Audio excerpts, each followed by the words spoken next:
அதனால அவர்கள் ஒரு விமர்சனம் மாதிரி பேசியிருக்காங்க. திமுக நாங்க இருக்கிறவங்களுக்கு 2 சீட் கொடுத்தாங்க, அதையும் வந்து உதயசூரியன் சின்னத்திலே நம்மள வந்து நிக்கிற மாதிரி கொடுத்தாங்க, அந்த மாதிரிலாம் பேசியிருக்காரு. வைகோ துரை வைக்கவும் தாவேக்காக்கு ஆதரவு தெரிவிக்க முடியலன்ட்டு ஒரு வருத்தத்தை தெரிவிச்சிருக்காங்க. எல்லாருமே இப்போ கூட்டணி கட்சிகளில் இருந்த நம்ம விடுதலை சிறுத்தைகள், ஐயுஎம்எல் எல்லாருமே வந்து அந்த கட்சிக்கு இப்போ ஆதரவு தெரிவித்து மந்திரி பதவியெல்லாம் வாங்கியிருக்கிறாங்க. அதனால் திமுகவில் இருந்த இன்னொரு கூட்டணி கட்சி தான் மதிமுக. அதுவும் அப்படி போகிறதுல வந்து ஒன்றும் பெரிய ஆச்சரியம் கிடையாது. இது வந்து ஒரு பெரிய வைகோ இப்படி பேசுறது ஒரு வியப்புக்குரிய விஷயமே இல்லை. இது எதிர்பார்த்தது தான். வைகோ வந்து இப்படி பேசுவார் அப்படிங்கிறது திமுக காரங்க எல்லாரும் எதிர்பார்த்த ஒரு விஷயம்தான். இப்ப இருக்கக்கூடிய முதலமைச்சர் ஆட்சிக்கு வரதுக்கு முன்னாடி ஒரு நிலைப்பாட்டில் இருக்காரு, ஆட்சிக்கு வந்ததுக்கு அப்புறம் ஒரு நிலைப்பாட்டில் இருக்காரு. ஆட்சிக்கு வரதுக்கு முன்னாடி மக்கள் சந்திப்புக்கு காவல்துறை அனுமதி வழங்கலான்ட்டு ஒரு 5000 பேர் சந்திக்கிறாரு. திருச்சியிலையுமே அந்த 5000 பேர் மட்டும்தான். அவர்கிட்ட இன்னைக்கு மக்கள் ரொம்ப வெறுக்கிறது இந்த மயான அமைதி தான். எதுக்காக இப்படி 20 நாள் அமைதியா இருக்காரு, எதுக்குமே பதில் சொல்லாம இருக்காரு.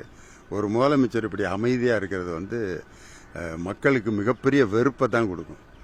ஒரு 20 நாள் 30 நாளைக்கு ஒரு தடவை மேடையில் பேசுறது, திருப்பி அமைதியாகவே இருக்கிறது, எந்த பிரச்சனைகளுக்கும் இதுவரைக்கும் அவர் பதில் சொல்ல. திருவள்ளுவருடைய காவி ஆடை அணிஞ்சதுக்கு பதில் சொல்ல, மேகதாது அணைக்கு பதில் சொல்ல, அதே மாதிரி இப்போ மத்திய அரசு அறிவிச்சிருக்கக்கூடிய தொகுதி மறுசீரமைப்புக்கு பதில் சொல்ல, எதுக்குமே அவர் வந்து பதில் சொல்லாமல் கல்வி பிஎம் ஸ்ரீ ஸ்கூல்ஸ் ஆரம்பிக்க போகுது, அதுக்கு எதுவுமே பதில் சொல்ல.